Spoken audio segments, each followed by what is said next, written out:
and welcome back to Fuzzy Duxy Gaming and the next installment of the Back Exile. Now I logged in today to farm on the Summoner and I was just not enjoying it at all, and it was taking me ages to do maps. I was wasting loads of times in hideout, so I decided that I need a break for a little while from the minion build and wanted to play something else.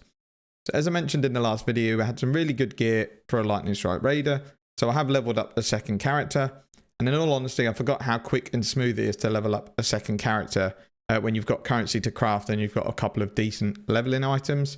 The only twink gear I had was a Belt of the Deceiver, a Gold Rim helmet, and Vitaria's flight boots just for some nice movement speed. The rest of the gear was just crafted as I went on. And as usual with a Raider, I leveled with Spectral Helix in a similar manner to a lot of my previous videos. Now with proper trade twink gear, it would have been, I would think, about 3.5 hours to level. As it is, we leveled in 4 hours, and then I spent the remaining 90 minutes leveling in maps to get high enough to equip a lot of the gear that I had ready. The only item I can't equip yet is the Blizzard Crown. So the time has actually ticked quite a bit past the third day by about 20 minutes, as I forgot to do the third lab and I needed to record a map showcase. And in all honesty, when players level a second character, even if they've got limited playtime, they probably wouldn't do it in sittings of 1.5 hours. They'd probably do acts 1 to 5 in a day and then maybe 6 to 10 in the second, rather than chunks of 90 minutes. But to stick with the rules, I have stuck to 1.5 hours per day. So that means I have eaten into a bit of the next day's playtime. So I'll just quickly run through where the character is now. There'll be a POB in the video description. And as mentioned, there'll be a showcase at the end of the video, which is just a really quick run through of an out T6 map with the boss. It's not full clearing because I don't really have any map supply issues at that level. So it's just going straight to the boss, killing some mobs, and then taking care of the boss. So the character's level 72. So what we're going to do the next episode is farm some higher tier yellow maps to level up the character and gems as quickly as possible. So at the moment we've got pretty bog standard claw. The reason I've gone with it and crafted on it is because it's got really good attack speed and T1 crit chance, but the LE damage on it is really low, but this should see us through to red maps easily. The helmet is rubbish. It's one I picked up in the campaign. I'm not going to replace it because when I hit level 75 I can equip the Blizzard Crown that I've got. The amulet's really good. It's got crit multi, high resistance for fire. It's got mana reservation efficiency for anger, and what that allows me to do is run an extra aura.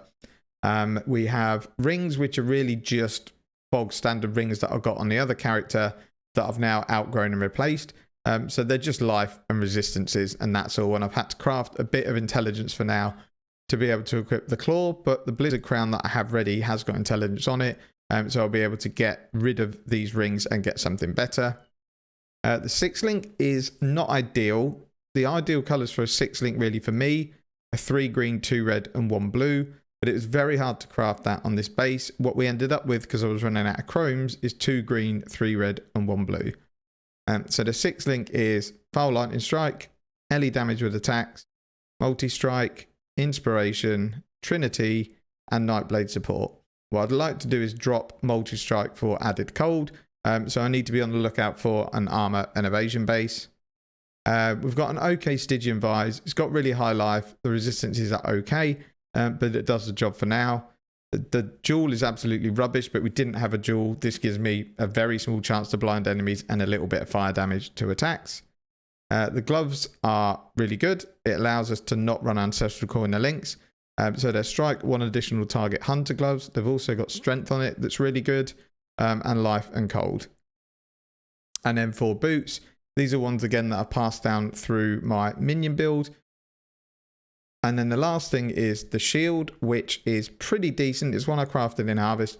Unfortunately, it's 29% chance to avoid ailments, which leaves us at 99% chance. So in regards to upgrades, that's one I do need to do at some point, and if we could get suppression on it, it'd be much better. And then the boots, the rings and the helmet we're obviously going to equip our Blizzard Crown. And that's kind of it for the character. I do need to do Uber Lab, but I'm not going to do it until my character's much more equipped and probably up to at least 4k life. But playing a new character has definitely given me renewed motivation to carry on the series, and I'm sure I'll be back on the minion character at some point to carry on the journey.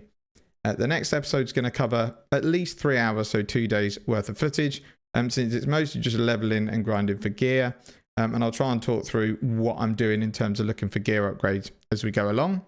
But that kind of covers this episode. I'll leave the very quick showcase to run at the end. And until next time, take care and see you in the next video.